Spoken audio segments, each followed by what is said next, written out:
In 1936, widespread Palestinian dissatisfaction with British rule erupted into a large rebellion.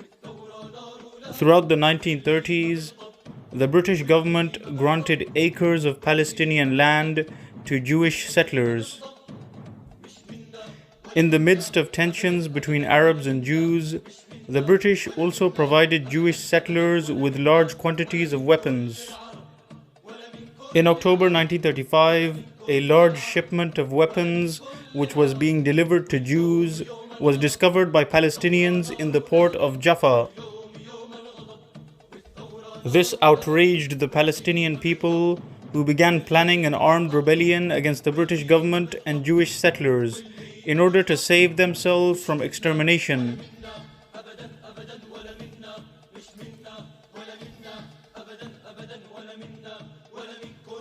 The event that triggered the 1936 Palestinian Revolution was when a group of armed Jewish men killed the Palestinian youth known as Mahmoud Abdul Basit al-Tamimi on May 28, 1936. In reaction to this incident, a group of Palestinian men led by Sheikh Farhan al-Sa'di, who was an influential Muslim religious leader, ambushed a British train carrying Jewish settlers and killed 2 Jewish settlers. Violent clashes between Palestinians and Jews increased. In order to ease tensions, a Palestinian delegation led by Imam Haj Amil al-Husseini, who was the leading Imam in Jerusalem, met with British authorities and demanded that the British place a ban on further Jewish immigration to Palestine.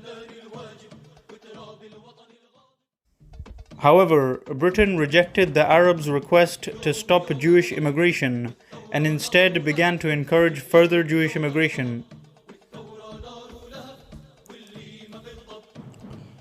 In response to this, Palestinians decided to declare an armed revolution, and they announced the formation of a rebel army known as Holy Jihad Army, which was commanded by Abdul Qadir al-Husseini, who was an influential Palestinian political leader.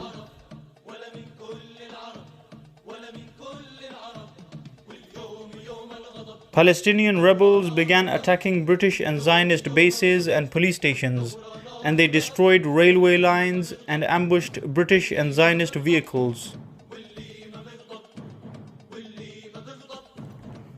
Many other Palestinian rebel groups were formed. Former Ottoman army officers such as Abdul Rahim Haj Muhammad and Ibrahim Nassar joined the armed rebellion, as well as many Palestinian farmers such as Abdullah al-Asad and Yusuf Abu Durra.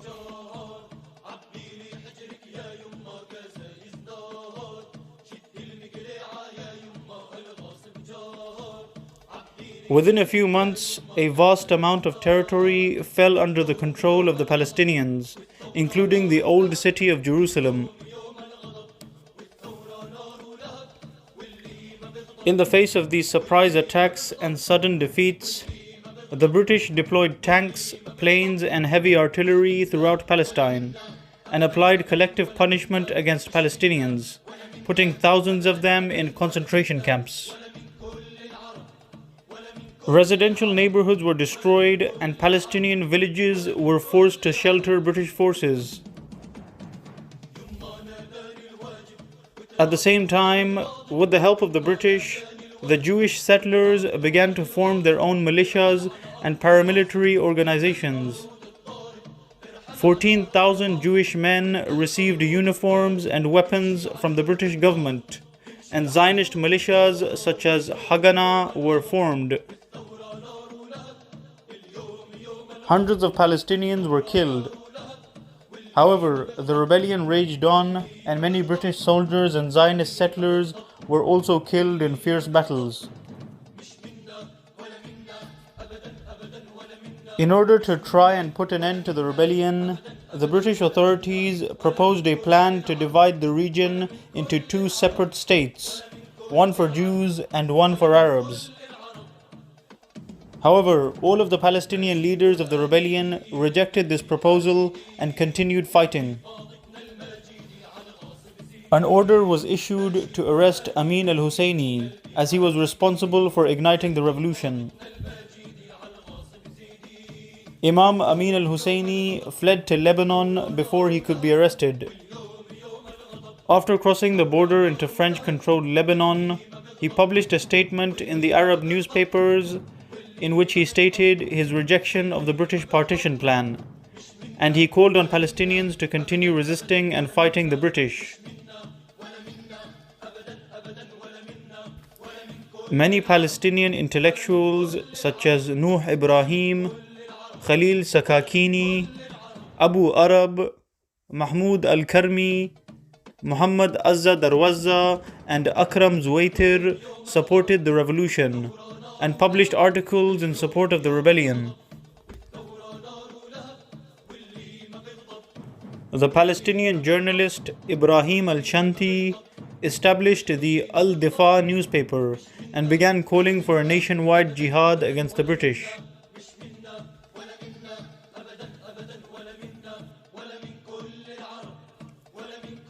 The rebellion continued, and Palestinians carried out many successful attacks against the British army and Zionist militias.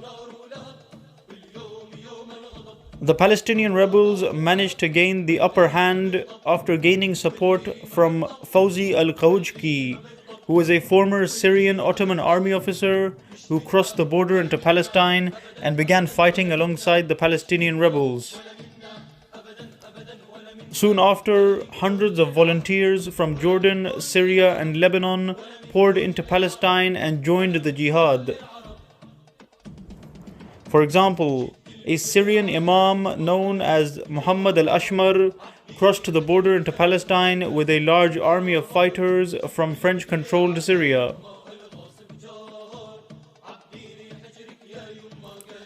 The rebellion had become larger than the British had ever anticipated, and over 200 British soldiers had been killed. Therefore, the British increased their use of aerial bombardment in order to crush the rebellion. Many mosques and historical buildings were destroyed in the bombing, as well as Palestinian churches, such as the 17th century Al-Khadr Church.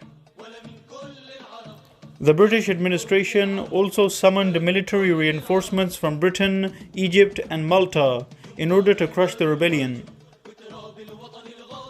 In order to stop the flow of foreign fighters from outside Palestine, the British put pressure on the French government in Lebanon and Syria to cut rebel supply lines and stop fighters from crossing the borders into Palestine.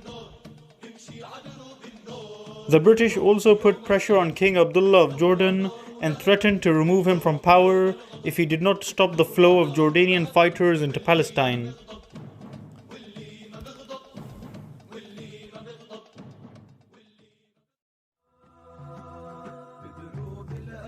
The Palestinian Revolution was eventually crushed in August 1939.